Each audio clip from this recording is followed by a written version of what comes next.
So for making one of the best haleems at home, this is pretty much what you need. But this is something that you can find very easily. I know, like in Sydney or in Vancouver, these are the two places where I've bought this. If you are in Sydney and you're looking for some Asian spices, like South Asian spices, the best place to look for those is Lakimba, where you'll find this pack for about $3 Australian.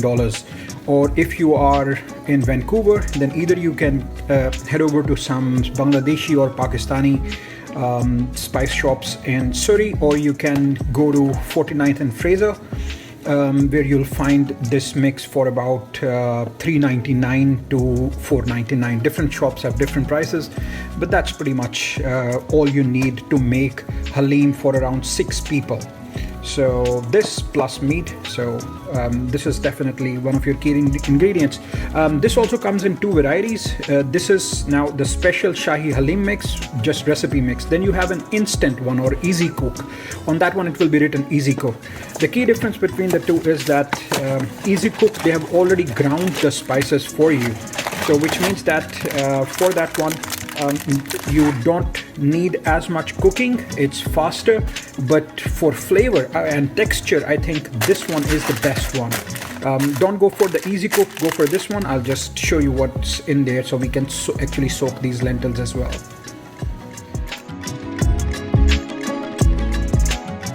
So it has a mixture of lentils, some barley, wheat, and this is pretty much what you need. Rather than trying to guess which and how much, the best thing is this one. If you are a person like myself who doesn't want a plethora of spices at home, this is basically what you need. And this is the spice mix. This also, depending on how much spice you want, you can of course modulate this, but this I'm gonna soak, and then I'll show you how the things go. For ideal results, of course, soak it for as long as you possibly can, preferably overnight. But even if you don't, the only difference is going to be that it's going to take a little bit longer to cook. If you have a pressure cooker, of course, the pressure cooker will speed up the things even more. I neither have a pressure cooker nor I'm going to soak it overnight, so I'm expecting for it to take about 2 hours to cook thoroughly. So the second ingredient that we have here is about 300 grams of beef. You can use chicken for the purpose as well, and or I mean, in terms of weight also, it doesn't necessarily have to be 300 grams. You can be approximate. So I've got a non-stick pot, that's 24 inches pot, that I'm going to use for my haleem, but of course for the haleem. But of course you can use any pot that you prefer. Ideally, if you have pressure cooker, that will speed up the process, or if you have a Dutch oven, that will also speed up the process as well. So I've poured like roughly about 1/3 cup of oil, and I'm gonna just chuck in my meat into it.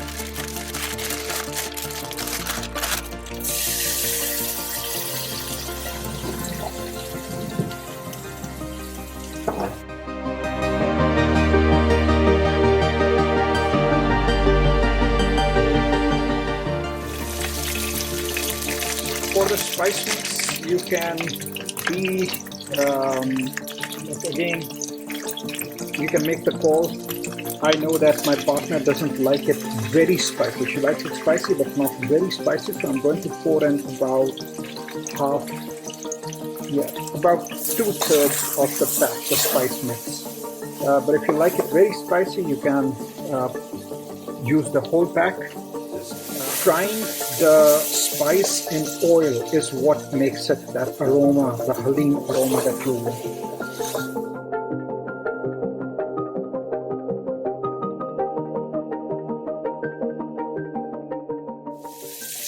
Now just pour in your lentils. I've drained the water. I'm going to fry the lentils a little bit with the oil, and then I'll pour the water back in.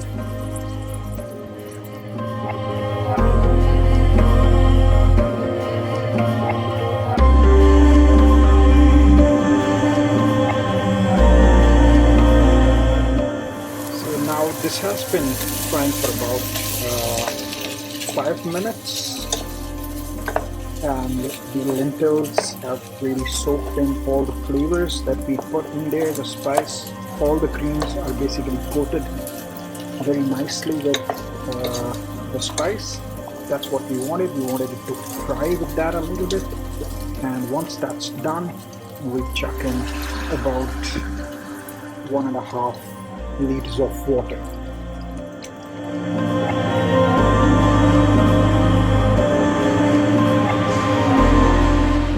Alright, so it's been cooking for about 40 minutes now, and most of the water has been soaked, and you can see that it's swollen up.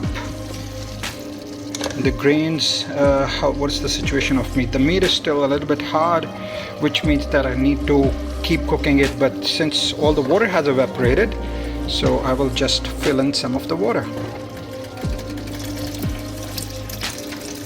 Again, roughly 700 milliliter of water, because my meat will need some time to cook, and leave it for another half an hour or so and then come back. My rough idea is about 2 hours because of the meat.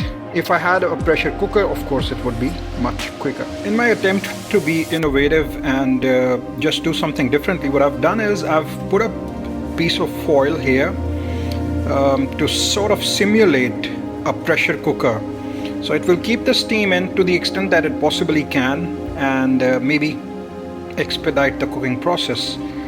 I will let you know how it works. Alright, somebody's getting hungry, so I've been told to check what is the progress on this. So now it's been under this foil for about 20 minutes, and it seems that all the water has been soaked up. No, not all of it, but now it started sticking to the bottom. Because I have a non-stick pot, it would be alright, but oh, the meat is so tender. I can just press it with my, I can just press it with this and it will just crumble. So now this is where we are almost done. We just have one more step. That step is a bit crucial depending on the texture that you want. Now I can take a hand blender and blend the whole thing together, but I generally what I do is I'll take the meat out now and crush it using like a fork or something, like thread it basically, what you call the pulled beef. That way I get some beef texture, and then I'll blend the lentils separately. This way the meat doesn't vanish. You can actually see the meat, you can feel the meat in your haleem. So I'll show you what I'm gonna do. I'll crush the meat and show you what it looks like.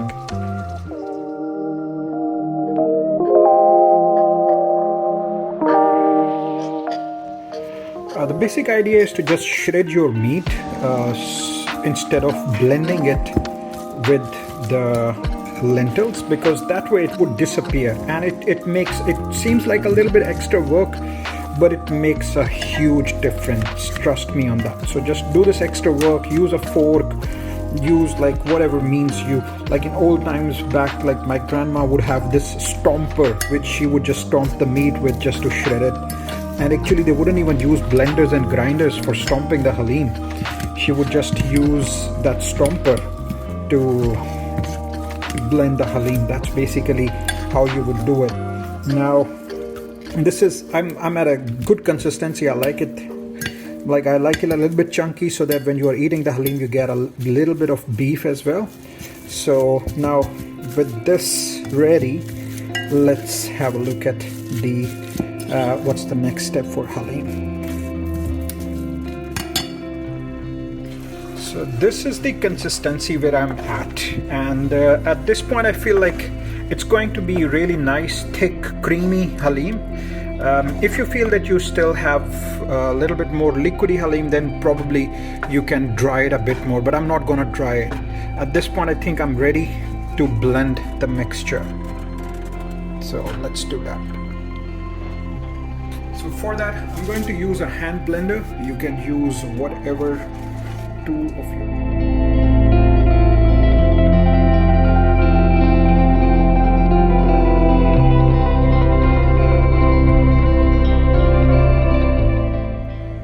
this is the key difference between the two types of packs that I mentioned at the start of this video. You have the option to go for easy cook.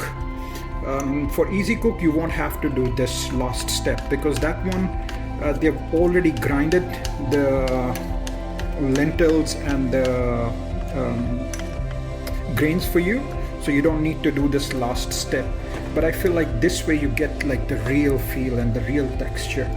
So now all I need to do is just mix up my meat with it.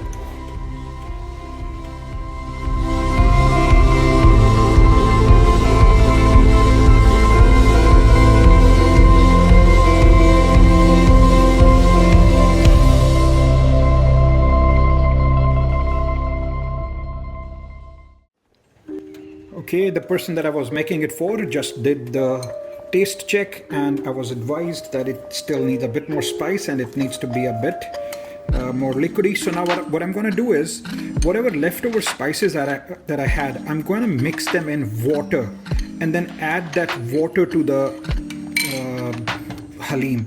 If you put that spice directly into the Haleem, you'll end up with lumps.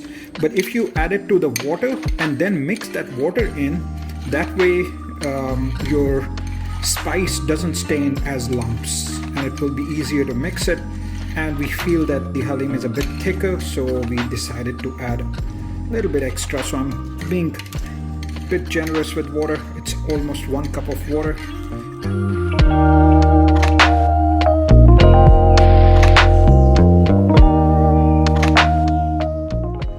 Like I didn't shred the meat properly, so it's a little bit lumpy here. If you see, this is now a piece of meat, so that's easily fixable.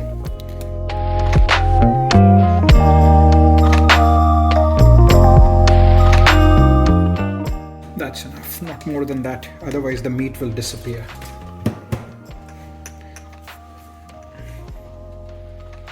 Alright, that's basically, our Haleem is now ready. One last step, frying the onions. I'll fry the onions and come back. Right, so that was the last step. We fried some onions and just add them to the Haleem while they're brown. It's just one medium-sized onion, browned and added. That's it, that was my last step. Now my Haleem is ready for serving.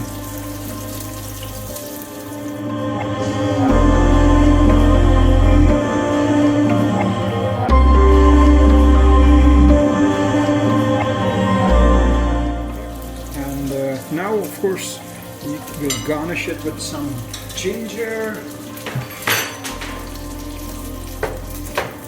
Garnish it with some,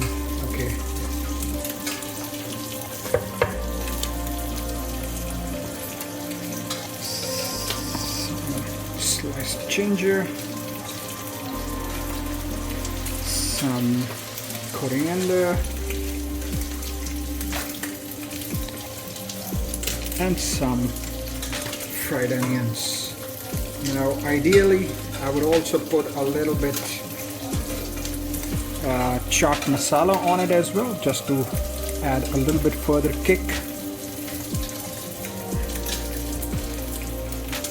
And that's your beef Haleem in the easiest possible way, ready for you. And don't forget to add some lime to it. That's definitely needed as well.